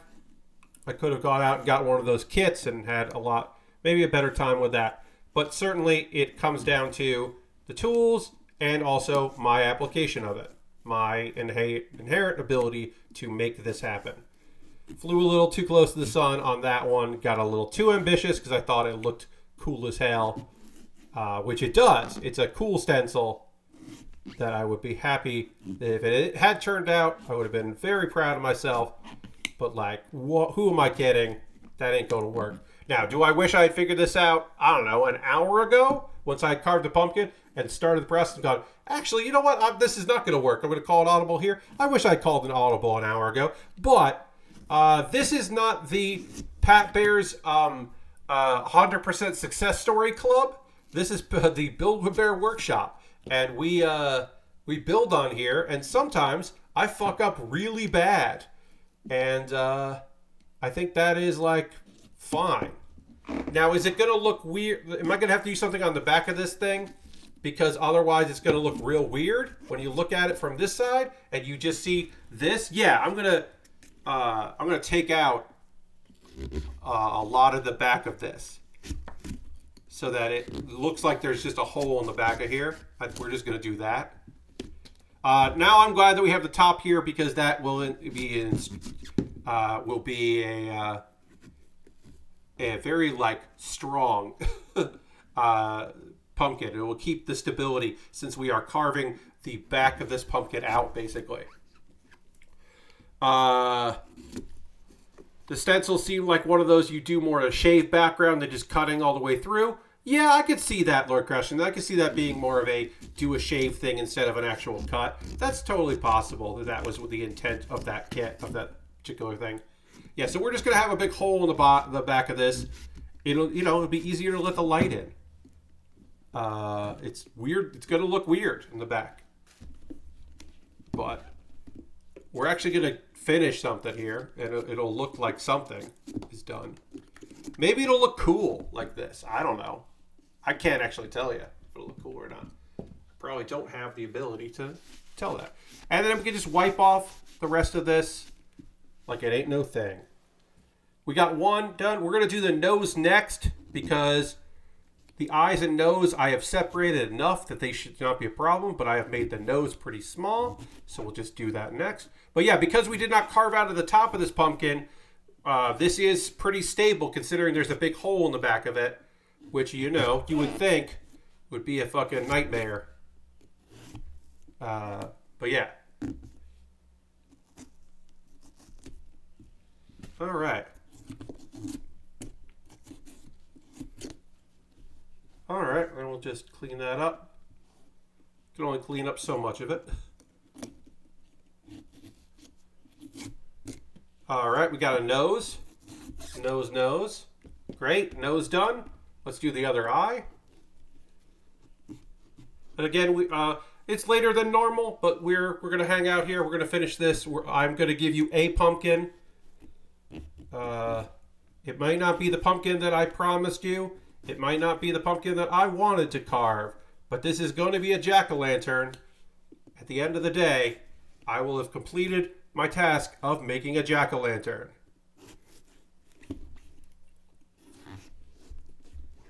So we will at least accomplish that. It's the pumpkin we deserve. No, we deserve better than this. Y'all deserve better than this, especially folks that have hung out. You deserve way better than me just making a mockery of my own stream. But it happens. It happens to the best of us. I don't pretend to have perfect time. Sometimes streams don't go exactly how I would like. There have been gaming streams where I have felt like, oh, well, we talked about this. Not this past Tuesday where we played Jackbox Party Pack 9. I had a great time with it. Had a good turnout. But the previous time I tried to do Jackbox, we did not have a big enough turnout to actually get some games going. And I ended up calling it audible and just doing something else. And I didn't love that. But, like, it happens.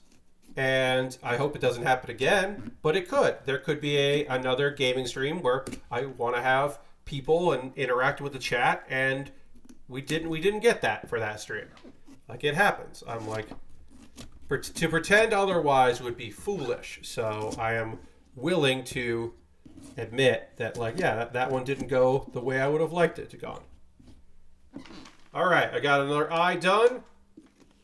Let's get this mouth built. Get this mouth going, and then we'll call it a stream after that. At the very least, this will be a good pumpkin to smash. Yeah, I mean, I guess. I'm not generally looking to smash a pumpkin, but I hear what you're saying. And again, if I'm missing any of these lines, I can clean it up because we use the dry erase marker instead of the Sharpie. I can't believe I haven't been using a dry erase marker all these years. I know at some point I did it, and then I think I just didn't have one at an apartment, and so I started using a Sharpie again, and I really think it's great. I don't know if the carving from the bottom helped at all, made anything faster or smoother or easier. I don't really know. I haven't really decided yet on that. I'm still iffy on the carve from the bottom technique, but the use a dry erase marker is pretty fantastic, and I recommend that if you're going to be carving this weekend. And again, I would say if you're anything like me, do something really easy. Don't do something difficult like I tried to do, because that did not work out. It just fell the fuck apart, and nobody needs that. All right, so we're going to carve down the middle here. We're going to do it in sections a little bit. Kind of push out from the back. Big chunks. Then we'll clean up the big chunks. This. Get into the crevices here. Try to give a little bit of the smile for our silly pumpkin, our dumpkin, our dumb pumpkin.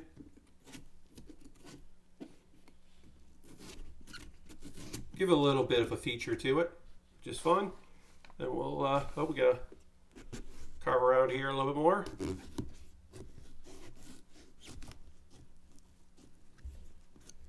Oh yeah, this was not according to plan, but plans change. Sometimes you just gotta go, okay, well, that didn't work. What else are we gonna do? And at the very least, I got a pumpkin carved, and I am happy with that, even if this wasn't what I wanted, per se, or at all. Wasn't what I wanted at all. But I'll know for next year to be less ambitious. I think next year we'll just do a freehand carving, and maybe I'll do a smaller pumpkin, but it'll be fun. Probably carve from the bottom again, because I didn't hate that. So yeah, got our big goofy friend with a big goofy smile. Pretty happy with that. And it's got a big hole in the back of it. Why? We don't know. But it does. It's got two big holes in the back of it because of life. Life got in the way of this pumpkin. And then do this, because that's funny to put it back on its base. Well, I'll do that for the photo. But yeah, this is our pumpkin. It's not the prettiest thing in the world, but it is done. Wristbands' holy pumpkin, yeah. But yeah, it's not the best thing that I've ever done in my life, but it's also, hey, I'm gonna say this right now. This ain't the worst pumpkin I've ever carved. I'll say that. That might say a lot about me, your friend Pat, that this is not the worst thing that I've ever done as far as a pumpkin goes. But it's not. And that's on that honest note, we're going to end the stream. I have so much cleanup to do, and I have to think about I have a lot to think about, I think. It's happy, yeah. The pumpkin's having a good time. So we're going to raid. That is how we end every stream. We always end with a raid. We're going to find somebody out there doing some cool shit, and we're going to go hang out with them because that's the least I can do is go and hang out with some people. So we're going to go find somebody out there who is doing a cool stream and go hang out with them. Who do we got? Who's streaming right now? Who's streaming on a Thursday that we can go hang out with? Let's see. I'm hearing my own voice, which I don't want to hear in there. Let's go raid Wiggins, who is playing The Legend of Zelda, Ocarina of Time. Wiggins is a good sort. We like Wiggins here, so we're gonna go give Wiggins a raid. Feel free to come along on this raid because Matt is great and has an excellent community, and you will like them. So let's go raid Matt Wiggins. Feel free to come along this raid. Come back on Saturday. I'll be working on a model kit, which I have much better results. That model kit's going to look good as opposed to this, which did not. Thank you everyone so much for being here. Thanks for putting up. Hey, thanks for watching me try. I will see you on the next stream. Goodbye, everybody. Goodbye, goodbye, goodbye, goodbye, goodbye, goodbye.